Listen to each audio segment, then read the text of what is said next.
Hi മക്കളെ, എല്ലാവർക്കും നമ്മുടെ പുതിയ വീഡിയോയിലേക്ക് സ്വാഗതം. കീമിന്റെ റിസൾട്ടും വന്നു, പ്ലസ് ടുവിന്റെ റിസൾട്ടും വന്നു. ഇനി കീം 2025 പ്ലസ് ടുവിന്റെ മാർക്ക് എങ്ങനെ ആഡ് ചെയ്യാമെന്നുള്ളതിനെ പറ്റിയിട്ടുള്ള ഒരു വീഡിയോ ആയിട്ടാണ് ഇന്ന് ഞങ്ങൾ വന്നിട്ടുള്ളത്. ഇന്ന് നമ്മൾ മെയിൻ ആയിട്ട് വന്നേക്കുന്ന ഒരു റീസൺ, ജൂൺ 2-ാം തീയതി വൈകിട്ട് 3 മണിക്കാണ് ലാസ്റ്റ് ഡേറ്റ് നമ്മൾ പ്ലസ് ടുവിന്റെ മാർക്ക് ആഡ് ചെയ്യേണ്ടത്.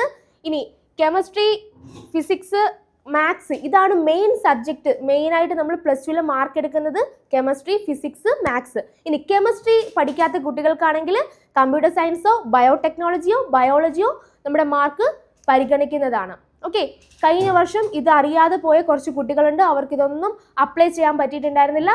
അതുകൊണ്ട് ആ ഒരു 1 ഇയർ ആണ് അവർക്ക് ലോസ് ആയത്.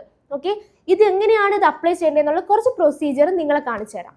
ഇനി മെയിനായിട്ട് നിങ്ങൾക്കുള്ളൊരു സംശയം ഉണ്ടാവും, ഏത് വെബ്സൈറ്റിലാണ് ഞങ്ങൾ ഇത്രയൊക്കെ പറഞ്ഞു തന്നു, ഇനി ഏത് വെബ്സൈറ്റിൽ കൂടാണ് ഞങ്ങൾ കയറി അപ്ലൈ ചെയ്യേണ്ടത് നിങ്ങൾ ചോദിക്കുന്നുണ്ടാവും. നമ്മളിതാ www.cee.kerala.gov.in എന്നുള്ള സൈറ്റിൽ കയറിയിട്ടാണ് നമ്മൾ അപ്ലൈ ചെയ്യാൻ പോകുന്നത്. നമ്മൾ ആ വെബ്സൈറ്റ് ഓപ്പൺ ചെയ്തപ്പോൾ കണ്ട ഇന്റർഫേസ് ആണ് office of the commissioner for entrance examinations എന്നുള്ളത്. അതിൽ താഴോട്ട് നമ്മൾ വരുമ്പോഴത്തേക്ക് കീം 2025 കാൻഡിഡേറ്റ് പോർട്ടൽ എന്നുള്ള ലിങ്കിൽ നമ്മൾ ക്ലിക്ക് ചെയ്യുക. അതാ ഈ ഒരു പേജാണ് വന്നത്. Application number, password, access code. ഇനി ആപ്ലിക്കേഷൻ നമ്പർ എന്താണെന്ന് അറിയാത്തവർക്കായിട്ട് അത് നമ്മൾ കീം 2025 അപ്ലൈ ചെയ്യാൻ പോയപ്പോൾ ഒരു പ്രിന്റഡ് കോപ്പി തന്നിട്ടുണ്ട്. ആ സൈഡിലുള്ള ആപ്ലിക്കേഷൻ നമ്പർ ആയിരിക്കണം ഇവിടെ ടൈപ്പ് ചെയ്ത് കൊടുക്കേണ്ടത്. അന്ന് തന്ന പാസ്വേഡും ഇവിടെ അടിച്ചു കൊടുക്കുക. ഇനി ആക്സസ് കോഡ് എന്താണെന്ന് അറിയാത്തവർക്കായിട്ട് ഈ തൊട്ട് സൈഡിലുള്ള വേരിയബിൾസ് ആവാം, നമ്പേഴ്സ് ആവാം, അല്ലെങ്കിൽ എന്തെങ്കിലും ക്യാരക്ടേഴ്സ് ആവാം, അതിവിടെ ടൈപ്പ് ചെയ്ത് കൊടുക്കുക. ലോഗിൻ കൊടുക്കുക. ഇനി ആപ്ലിക്കേഷൻ നമ്പറും അറിയത്തില്ലെങ്കിൽ ഇവിടെ ഫോർഗോട്ട് ആപ്ലിക്കേഷൻ നമ്പർ ഉണ്ട്. പാസ്വേഡ് അറിയത്തില്ലെങ്കിലും നമുക്ക് ഫോർഗോട്ട് പാസ്വേഡ് കൊടുക്കാം. നമ്മൾ ലോഗിൻ ചെയ്ത് കഴിഞ്ഞപ്പം നമ്മൾ ID ഡീറ്റെയിൽസ് എല്ലാം അടങ്ങുന്ന ഒരു പേജിലേക്ക് നമ്മൾ കയറിയിട്ടുണ്ട്. അതിന് ലെഫ്റ്റ് സൈഡിലായിട്ട് മാർക്ക് സബ്മിഷൻ ഫോർ എഞ്ചിനീയറിംഗ് എന്നുള്ളതിനകത്ത് ക്ലിക്ക് ചെയ്യുക. ക്ലിക്ക് ചെയ്യുമ്പോൾ കുറച്ച് ഗൈഡ് ലൈൻസും കാര്യങ്ങളൊക്കെ ഉണ്ട്, ശ്രദ്ധിച്ച് വായിക്കുക. ശ്രദ്ധിച്ച് വായിച്ചതിന് ശേഷം പ്രൊസീഡ് ടു മാർക്ക് സബ്മിഷൻ കൊടുക്കുക. ഇതിന് ശേഷം സെലക്ട് ബോർഡ്, നിങ്ങൾ CBSE ആണെങ്കിൽ CBSE, ICSE ആണെങ്കിൽ ICSE, കേരള ആണെങ്കിൽ Kerala board of higher secondary education or technical higher secondary എന്നോ എന്താണ് നിങ്ങൾ ഏതാണ് പഠിച്ചത് ആ ബോർഡ് ഓഫ് എക്സാം കൊടുക്കുക. അതിനുശേഷം ഇയർ സെലക്ട് ചെയ്യുക.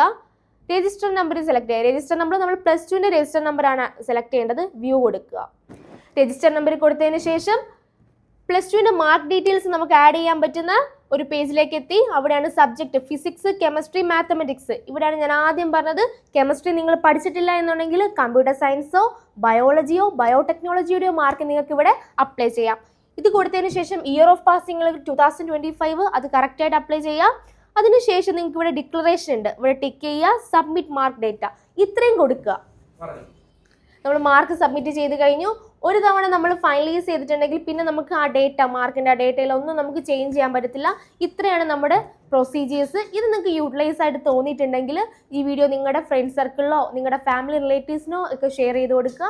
അതുപോലെ തന്നെ നമ്മുടെ സീരീസ് ഓഫ് വീഡിയോസുമായി നമ്മൾ എത്തിയിട്ടുണ്ടെന്ന് പറഞ്ഞല്ലോ, അതിൻ്റെ ഓരോ ഏതൊക്കെ സ്ട്രീമുണ്ട്, ഏതൊക്കെ കോളേജിലാണ്, എങ്ങനെയൊക്കെയാണ് റാങ്കിങ് വരുന്നത്, ഇതിനെ പറ്റിയിട്ട് ഡീറ്റെയിൽഡ് വീഡിയോ ആയിട്ട് ഞങ്ങൾ വരുന്നുണ്ട്.